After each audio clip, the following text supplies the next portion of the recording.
खबर नरसिंहपुर से है, जहां श्री उत्तम स्वामी जी महाराज की परिक्रमा पैदल यात्रा 14 नवंबर एकादशी से आवरी घाट से प्रारंभ हुई। उत्तर तट पर पहला पड़ाव जिला होशंगाबाद रायसेन में स्वामी जी उत्तर तट पर पहुंचे। 24 नवंबर दिन बुधवार को जिला नरसिंहपुर के सडरई से नरसिंहपुर जिले के ग्राम हीरापुर में स्वामी जी ने प्रवेश किया। ग्राम हीरापुर में मंदिर में महाराज जी का एवं पैदल यात्रा में शामिल लोगों का भव्य स्वागत एवं अभिनंदन किया गया। यात्रा के संबंध में स्वामी जी के साथ श्री तपन भौमिक जी ने जानकारी देते हुए बताया कि महाराज जी के साथ 125 लोगों ने परिक्रमा का संकल्प लिया है। यात्रा गैर राजनीतिक है एवं उद्देश्य पूरी तरह से धार्मिक एवं पवित्र है। महाराज श्री महामंडलेश्वर जी ने पत्रकारों से रूबरू होते हुए बताया कि उद्देश्य देश में संपन्नता, सुख, समृद्धि, खुशहाली, शिक्षित रहे, आनंदित रहे। नर्मदा परिक्रमा का यही उद्देश्य है। जीवन में हर व्यक्ति को अच्छे मन से धर्म से जुड़ना चाहिए। आज नर्मदा परिक्रमा नरसिंहपुर जिले में प्रवेश करी है। नरसिंहपुर जिले के कौन कौन से गांव में ठहराव है, पड़ाव है, स्वागत है?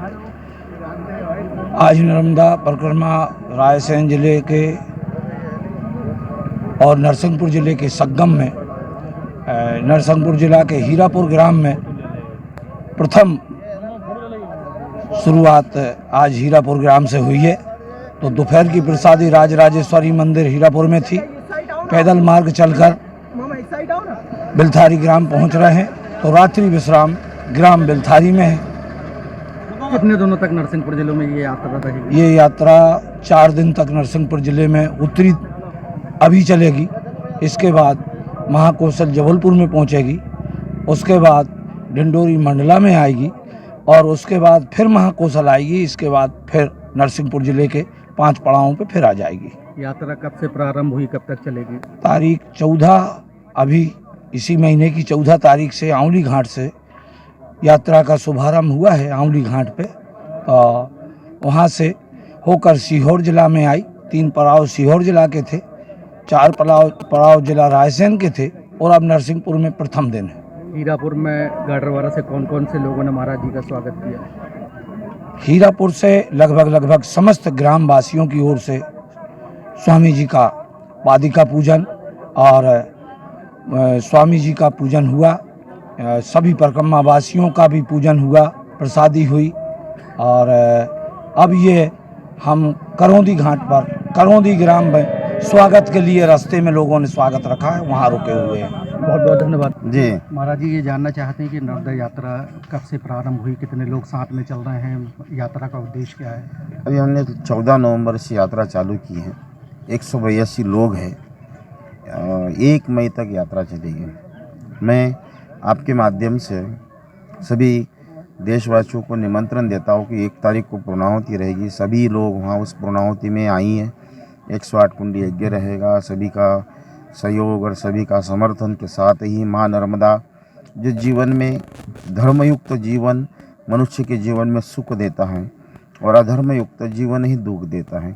हर एक व्यक्ति का एक कर्तव्य बनता है कि कहीं ना कहीं धर्म के साथ जुड़े रहे। अध्यात्म एक आधुनिक भी है और मनुष्य को आनंददायक भी माना गया है। तो अगर आनंद की अनुभूति करना है, सुख चाहिए तो धर्म के चरणों में आ जाए और दुख चाहिए तो अधर्म के चरणों में चले जाए। इसलिए ये नर्मदा परिक्रमा का मूल उद्देश्य देश संपन्न रहे, सुखी रहे, शिक्षित रहे, आनंदित रहे, देश के हर एक क्षेत्र में हर एक तरह की उन्नति हो, यही उद्देश्य, बाकी कोई उद्देश्य नहीं है। छोटा सा प्रश्न कई लोग हम लोगों से पूछते हैं कि what is the definition of महामंडलेश्वर? महामंडलेश्वर की उपाधि क्या होती है? एक हमारे आचार्य शंकराचार्य जी महाराज की एक परंपरा है और अखाड़े के 12 अखाड़े हैं। उस 12 अखाड़ों के अलग अलग एक अपने मंडलेश्वर होते हैं। उस मंडलेश्वर समाज धर्म के अंदर प्रचार प्रसार, समाज की जागृति, समाज की शिक्षा, संस्कार, समर्पण, शुद्धता, साधना, सफलता ये व्यक्ति कैसे कर सकते हैं, उसके द्वारा समाज के अंदर किसी भी तरह से धर्म की जागृति और प्रतिष्ठित हो, इसी का मूल उद्देश्य महामंडलेश्वर का माना गया है। एक छोटा सा प्रश्न और है कि लोग आजकल सफल होने के लिए, अपने जीवन में सफल होने के लिए साइड कट एक छोटा मार्ग अपना रहे हैं, इसके बारे में? जीवन में शॉर्टकट कुछ होता ही नहीं है। किसी भी क्षेत्र में शॉर्टकट के मार्ग में चले वाला कभी भी व्यक्ति धोखा खा सकता है। इसलिए सावधान होकर चले। गीता में 12वें अध्याय में कहा अनपेक्ष सुचर दक्ष, एक शब्द है दक्ष।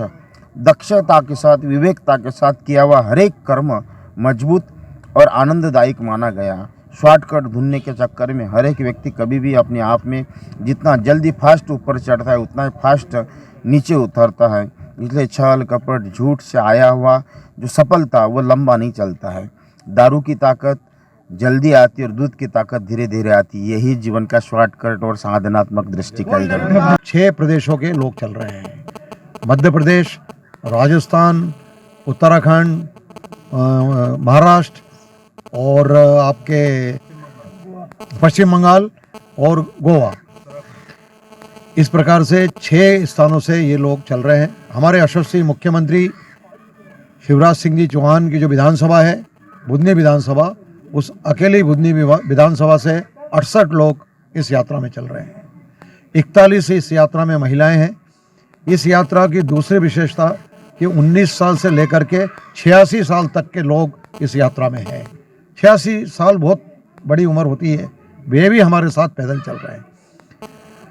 इस यात्रा में मध्य प्रदेश के 16 जिलों में ऐसे होते हुए, गुजरात के 3 जिले, महाराष्ट्र के 1 जिले होते हुए वापिस हम 24 अप्रैल 2022 को आंवली घाट में यात्रा को विराम देंगे। 1 मई 2022 को हमारे यशस्वी मुख्यमंत्री की अध्यक्षता में और स्वागत समिति बनाई गई है। उस स्वागत समिति के माध्यम से, जिसमें बहुत सारे विधायक हैं, हमारे भैया जी जैसे लोग हैं, सारे लोगों को मिला करके और वहाँ पे इस कार्यक्रम को विराम दिया जाएगा। इस यात्रा की और भी विशेषताएं हैं कि रोज माँ नर्मदा तट पर कन्या पूजन, दोनों समय आरती और रोज त्रिवेणी 3 पौधे, बड़, आंवला और पीपल, इनको इकट्ठा करके जो पौधा लगाया जाता है उसको त्रिवेणी कहा जाता है। तो त्रिवेणी का रोज जो है वृक्षारोपण होता है।